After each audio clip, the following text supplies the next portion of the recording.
Congressman Ron Paul, you appear to have consistent, principled integrity. Americans don't usually go for that.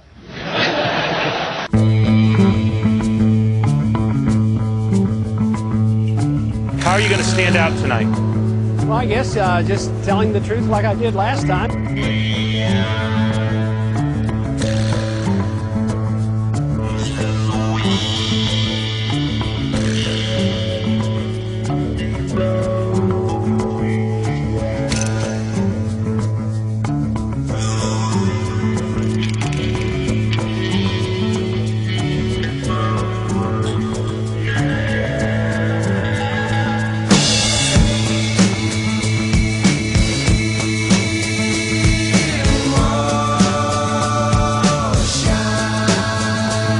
The sooner we come home, the better. If they declare there's no progress in September, we should come home. It was a mistake to go, so it's a mistake to stay. If we made the wrong diagnosis, we should change the treatment.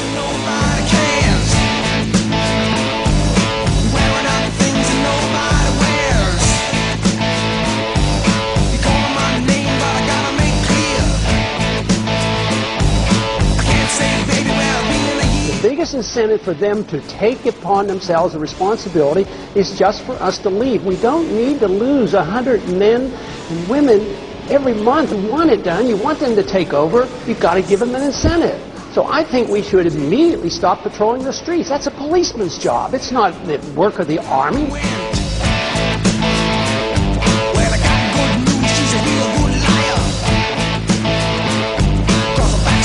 And now we are fighting a war, and our foreign operations around the world to maintain our empire is now approaching $1 trillion a year. That's where the money's going, and that's where it has to be cut so we can take care of education and medical cares that are needed here in this country.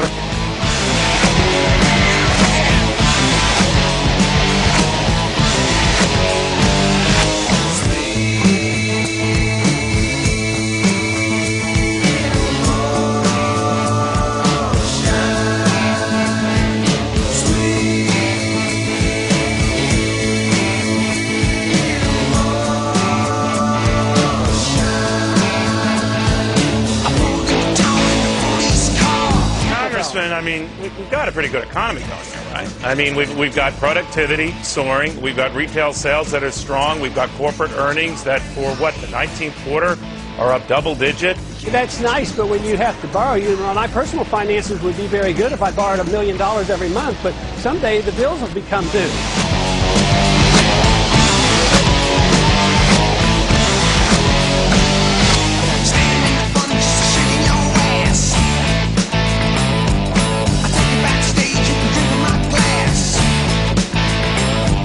And border security is important. And we've talked about amnesty, which I'm positively opposed to. But one thing that has not been mentioned here, which I think is very, very important, if you subsidize something, you get more of it. So we subsidize illegal immigration. We reward it by easy citizenship, either birthright or amnesty. But we force our states and our local communities to pay for the health care and pay for the education. But if we had a truly free market economy, the illegal immigrants would not be the scapegoat. We would probably need them and they would be acceptable. But because of economic conditions, they have become the scapegoat.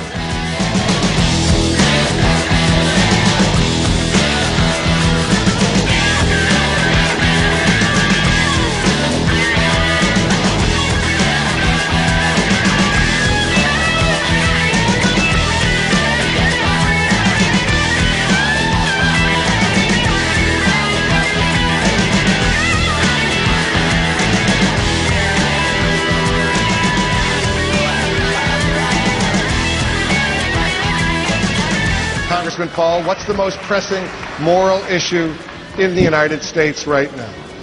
I think it is the acceptance just recently that we now promote preemptive war. I do not believe that's part of the American tradition. We in the past have always declared war in the defense of our liberties or go to aid somebody. But now we have accepted the principle of preemptive war. We have rejected the just war theory of Christianity. And now, Tonight, we hear that we're not even willing to remove from the table a preemptive nuclear strike against the country that has done no harm to us directly and is no threat to our national security.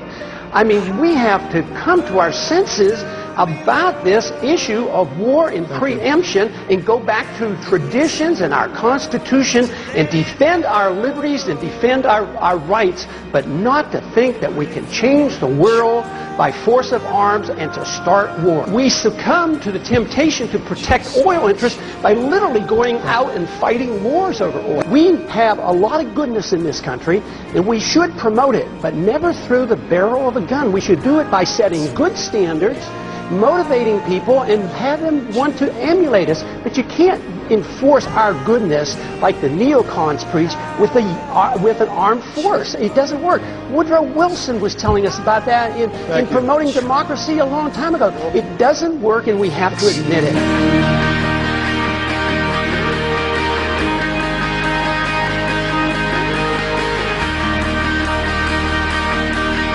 That we just don't need more laws determining religious things or prayer in school. We should allow people at the local level. That's what the Constitution tells us. We don't need somebody in Washington telling us what we can do because we don't have perfect knowledge.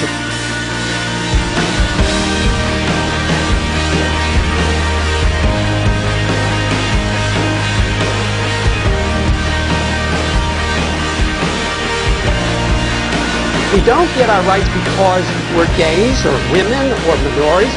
We get our rights from our Creator as individuals. So every individual should be treated the same way.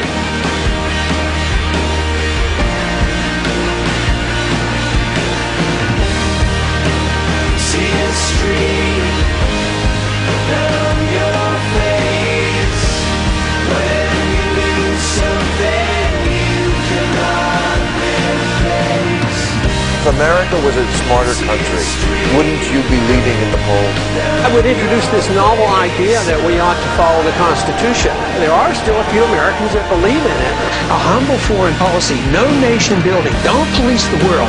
The purpose of government is to protect the secrecy and the privacy of all individuals, not the secrecy of government.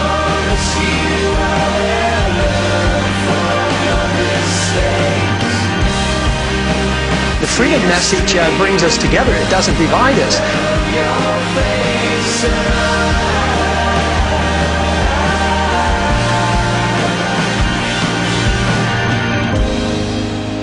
Lights will guide you home and ignite your bones, and I will